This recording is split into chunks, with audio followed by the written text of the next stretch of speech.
Hello guys, welcome back to my channel maths expert. तो आज के इस वीडियो में हम रिलेशन एंड फंक्शन पढ़ेंगे जो कि आपकी क्लास 12 का फर्स्ट यूनिट है।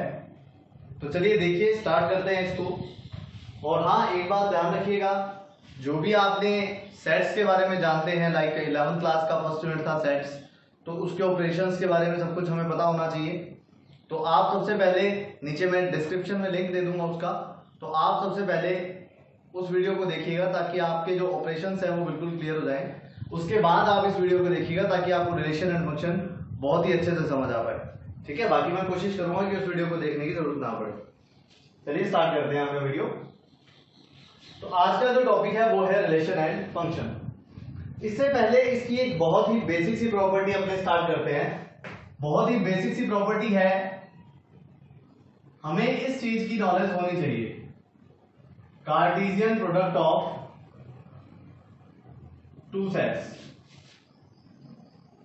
सबसे पहले हमें इस चीज की नॉलेज अगर है तो आपको कोई प्रॉब्लम नहीं आएगी रिलेशन को समझने में। Cartesian product of two sets, तो क्या होता है Cartesian product? Let's study about. Simple language में मैं अगर बोलूं तो सपोज आपके पास कोई दो सेट है, जैसे कि फर्स्ट सेट है ए, इसके अंदर एलिमेंट है x y z. Second set है बी, इसमें एलिमेंट है ए बी, और हमें ए क्रॉस बी कैलकुलेट करना है। तो A cross B is equal to X is related with A, X is related with B, इसी तरह से y का रिलेशन a से, y का रिलेशन b से, फिर z का रिलेशन a से और z का रिलेशन b से। ठीक है बेटा, तो इस तरह से आप इसका कार्टेशियन प्रोडक्ट फाइंड कर लेते थे। देखिए यहां पर प्रोडक्ट आया है ना, प्रोडक्ट सिर्फ इसलिए आया है क्योंकि इसका जो सिंबल है वो क्रॉस की तरह है, मतलब मल्टीप्लाई की तरह है। अदरवाइज ये प्रोडक्ट नहीं हो रहा। इसका मतलब ये होता है कि a के एलिमेंट का b के एलिमेंट के साथ पॉसिबल रिलेशन कितने बन सकते हैं। ठीक है ना, तो a क्रॉस b का एक्चुअल मीनिंग ये है कि a के एलिमेंट का b के एलिमेंट के साथ कितने रिलेशन बनेंगे। फाइन। तो इसी तरह से इसका जो एक एलिमेंट है, इस एक एलिमेंट को बोला जाता है ऑर्डर्ड पेयर। क्या बोला जाता है? Ordered pair. और यहां पर जो पेयर वर्ड यूज हुआ वो तो इसलिए यूज हुआ क्योंकि इसके अंदर दो एलिमेंट काम कर रहे हैं, पहला एलिमेंट ए का और दूसरा एलिमेंट बी का। और यहां पर ये जो यूज हुआ ऑर्डर्ड, इस ऑर्डर्ड का मतलब हुआ कि आप इसका सीक्वेंस चेंज नहीं कर सकते। मतलब कि अगर यहां पर ए क्रॉस बी है तो ए क्रॉस बी ही आएगा, आप इसे बी क्रॉस ए नहीं लिख सकते। ठीक है ना, तो मतलब मैं ये बात बोल सकता हूं कि A cross B is not equal to B cross A. समझ आई बात? और ऐसा क्यों नहीं कर सकते उस पर भी बात करते हैं। देखिए अगर ये सिंपल मल्टीप्लिकेशन होता, जैसे मैंने 2 को 3 से मल्टीप्लाई करना है, क्या आएगा? 6 आएगा। और 3 को 2 से मल्टीप्लाई करेंगे तो भी क्या आएगा? 6 आएगा। तो अगर ये सिंपल मल्टीप्लिकेशन होता तो ये इक्वल आता, लेकिन मैं आपको पहले ही बता चुका हूं कि ये रिलेशन है तो इक्वल नहीं आ सकता। मतलब क्या हुआ रिलेशन का? कुछ एग्जांपल करते हैं। सपोज मैंने आपको ये बोला कि x जो है वो y का ब्रदर है। फाइन, एक्स वाई में एक रिलेशन है, here is the element xy, x is brother of y। ये रिलेशन है। तो देखो अगर मैं इसको yx लिख देता हूं, अगर मैं इसको yx लिख देता हूं तो इसका मतलब क्या होगा?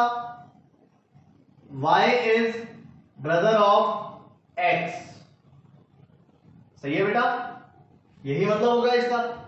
तो अब आप बताओ कि क्या ऐसा पॉसिबल है क्या कि अगर x y का ब्रदर है तो y भी x का ब्रदर हो? Is that possible? y x की सिस्टर भी तो हो सकती है। इसलिए मैं आपको बोल रहा हूं कि अपने इसका ऑर्डर चेंज नहीं कर सकते। समझ आई होगी बात। जैसे मान लो एक और एग्जांपल देता हूं, मैंने आपको कहा we have a ordered pair और मैं आपको बोलता हूं a is greater than b. ठीक है बेटा, और यहां पर मैं एक इसका सीक्वेंस बदलूं अगर, तो मुझे क्या लिखना पड़ेगा, बी इज ग्रेटर देन ए, ये लिखना पड़ेगा। बताओ क्या दोनों चीजें पॉसिबल हो सकती हैं एक साथ? नहीं। तो क्या मतलब हुआ कि हम इसका जो सीक्वेंस है वो चेंज नहीं कर सकते। क्लियर है? तो कार्टेशियन प्रोडक्ट के लिए हमें कुछ बातें ध्यान रखनी है, ध्यान से देखिएगा। First thing, what is the set builder form? What is the set builder form?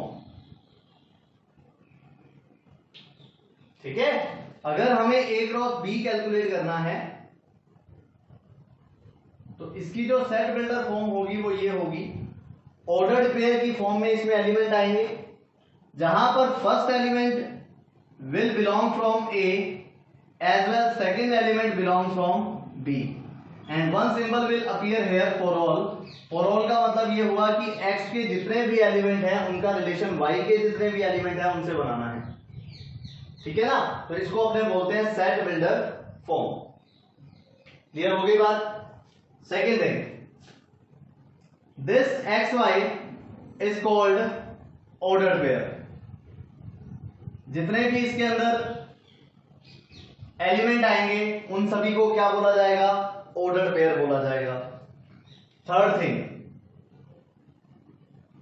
A cross B will not equal to B cross A. Okay. Fourth thing, suppose we have an ordered pair as XY, then it cannot be equal to YX. This property is called, we say, Cartesian product. Cartesian product is not commutative. Is not commutative. ये मतलब हुआ बेटा इसका। ठीक है, मतलब मैं इसका जो सीक्वेंस है वो चेंज नहीं कर सकता। Fifth thing, A cross B is not a product, not a product whether it is a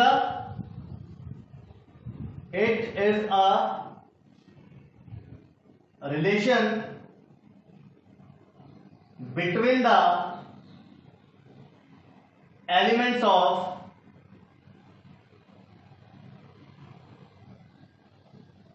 A and B। Clear है ना? ये सबसे इंपॉर्टेंट बात है कि नाम को देखकर हमें ये लगता है कि ये एक तरह से मल्टीप्लिकेशन है, लेकिन ऐसा कुछ भी नहीं है। A और B का मतलब हुआ कि आपको A के एलिमेंट का B के एलिमेंट के साथ जितने भी पॉसिबल रिलेशन बनेंगे वो निकालने हैं। ठीक है ना? फिर मैं बात करता हूं इसी के अंदर नंबर ऑफ एलिमेंट्स की, नंबर ऑफ एलिमेंट्स की।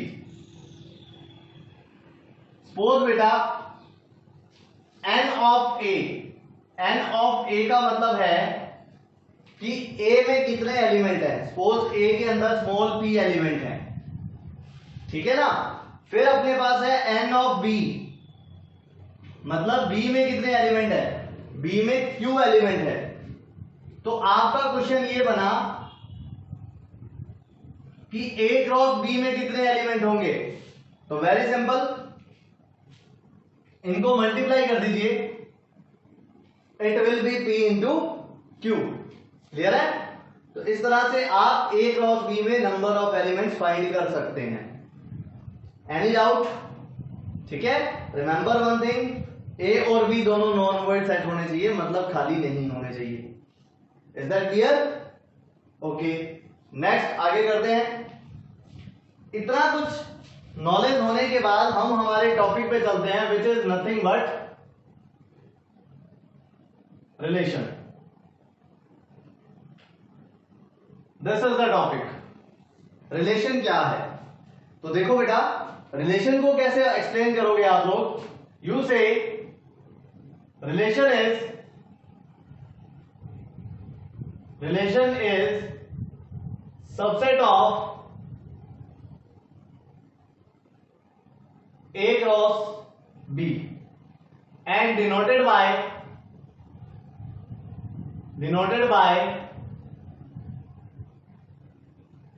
capital R. Simple. This is the definition of relation. Subset का मतलब आपको सेट्स में पता लग जाएगा जब आप वीडियो देखेंगे, या फिर मैं आपको एक एक्सप्लेन कर देता हूं। सबसेट का मतलब ये होता है, सपोज जैसे ये AB है, तो इसका जो सबसेट होगा वो फाई होगा, ओनली ए होगा, ओनली बी होगा और ए बी खुद होगा। इस तरह से सबसेट फाइंड किए जाते हैं। तो मतलब ए क्रॉस बी हमने फाइंड कर लिया, उसके जितने सबसेट बनेंगे वो सारे की सारे रिलेशन होंगे and they will be called relations defined from a to b. Clear. एक एग्जांपल मैं आपको करके दिखाता हूं। जैसे हमारे पास एक सेट है, सपोज 1 2 3 एज वेल 4, और एक सेट है कोई बी, दिस इज 4 9 5 8। ठीक है। यहां पर सपोज एक रिलेशन डिफाइन है आर। वो आर रिलेशन कुछ इस तरह से है, x y is equal to x square, where x belongs from capital A as well y belongs from capital B। ये रिलेशन कुछ इस तरह से डिफाइन है। ठीक है ना। तो आपका यहां पे जब मैं रोस्टर फॉर्म चेंज करूंगा, रोस्टर फॉर्म क्या बनेगी इसकी रोस्टर फॉर्म बनेगी बेटा, देखिए यहां पे मैं x की वैल्यू 1 पुट करता हूं, यहां पे 1 पुट करूंगा तो y 1 आएगा और 1 इसमें है नहीं, लीव इट। x की वैल्यू में 2 पुट करता हूं, 2 स्क्वायर 4 आएगा, मतलब 2 का रिलेशन 4 से हो गया और 4 यहां पे है देखो, तो यानी कि r is equal to we get 2 4। ठीक है ना। अच्छा, फिर अगर मैं 3 पुट करता हूं तो 9 आएगा, इसी तरह से अगर मैं 4 पुट करूं तो 16 आएगा, वो इसमें है नहीं। तो देखो अब बताओ मुझे, क्या ये वाले जो एलिमेंट है वो ए क्रॉस बी में नहीं आएंगे? क्या आएंगे। इसका मतलब क्या हुआ, ये वाला जो रिलेशन है वो ए क्रॉस बी का सबसेट हो गया। और कोई जरूरी नहीं है कि इन दोनों में सिर्फ एक ही रिलेशन डिफाइन हो, रिलेशन बहुत सारे डिफाइन हो सकते हैं। जैसे एक और बताता हूं, लाइक ये रिलेशन है x y is equal to x plus 1, where x belongs from capital a as well y belongs from capital b. ये रिलेशन है। अगर मैं इसकी रोस्टर फॉर्म क्रिएट करूं तो इसकी रोस्टर फॉर्म हमें क्या मिलेगी, इसकी रोस्टर फॉर्म हमें मिलेगी r इज इक्वल टू, देखिए बेटा x की जगह पर मैंने 1 पुट किया, y की वैल्यू 2 आएगी, 2 इसमें नहीं है। x की जगह 2 पुट किया, y की वैल्यू 3 आएगी, वो भी इसमें नहीं है। x की वैल्यू मैंने 3 पुट की, y की वैल्यू 4 आएगी, तो देखो बन गया ना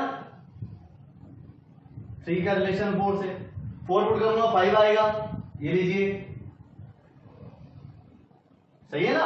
तो इस तरह से बहुत सारे रिलेशन a से b में डिफाइन हो सकते हैं, इसीलिए मैंने यहां पे लिखा relation is subset of a cross b denoted by r। Clear है, कोई डाउट तो नहीं है। इस तरह का क्वेश्चन एक कंपटीशन में भी आ सकता है, जैसे क्वेश्चन इज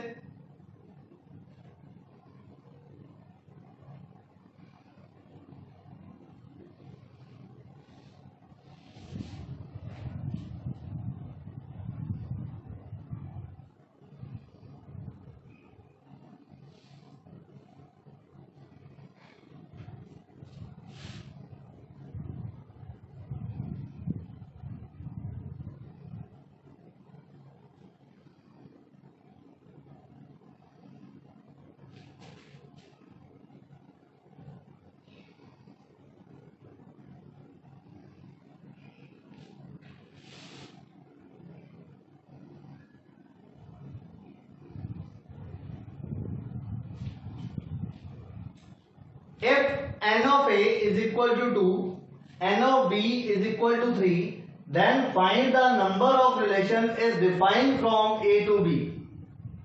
मतलब a में 2 एलिमेंट है, b में 3 एलिमेंट है, then find the number of relation is defined from a to b. This is the question. तो मैंने आपको क्या बताया बेटा, सबसे पहले मुझे ये पता लगाना पड़ेगा कि a क्रॉस b के अंदर कितने एलिमेंट आएंगे। तो आपका पहला काम है n of a cross b is equal to n of a into n of b। तो मतलब इसके अंदर एलिमेंट आ जाएंगे बेटा 6। ध्यान रखिएगा ये a क्रॉस b में कितने एलिमेंट है वो है, ठीक है ना। अब हमें क्या करना है, नंबर ऑफ रिलेशन बताना है कि a से b में रिलेशन कितने डिफाइन होंगे। तो a से b में कितने रिलेशन डिफाइन हो सकते हैं। मैंने आपको रिलेशन की डेफिनेशन क्या बताई कि relation is the subset of a cross b। तो मतलब सिंपली मुझे क्या कैलकुलेट करना है कि इसके अंदर सबसेट कितने बन सकते हैं a क्रॉस b के। तो नंबर ऑफ सबसेट कैसे फाइंड करते हैं, देखिए रिलेशंस डिफाइंड फ्रॉम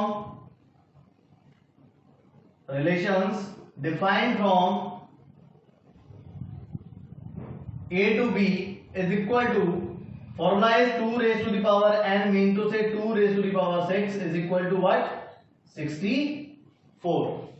तो इस तरह से आप नंबर ऑफ रिलेशन डिफाइन कर सकते हैं। मतलब कोई सेट A है, उसके अंदर 2 ही एलिमेंट है, B के अंदर 3 एलिमेंट है, फिर भी उसके अंदर नंबर ऑफ रिलेशन जो है वो 64 डिफाइन हो सकते हैं। और कंपटीशन के पॉइंट ऑफ व्यू से इंपॉर्टेंट क्वेश्चन है ये। इस तरह का क्वेश्चन आपके एग्जाम में भी आता है और कंपटीशन में भी आपको फेस करना पड़ सकता है। समझ आया, ठीक है ना। तो this is all about relation को इस तरह से डिफाइन किया जाता है। हाँ, एक चीज और भी होती है, रोस्टर फॉर्म आपको समझ आ गई होगी। डोमेन और रेंज 2 टर्म यूज होती है बेटा इसके अंदर। तो देखो जैसे अब अपने पास ये रिलेशन था, इसके अंदर जो डोमेन होगा वो होगा 2,3। मतलब कि सेट ए में से वो वैल्यूज जो हमने यूज की है, ठीक है ना। तो सेट ए में से कौन सी वैल्यूज आपने यूज की हैं, एक तो यहां पर 2 यूज करके देखो ये x की वैल्यू है और x किसमें था, a में था।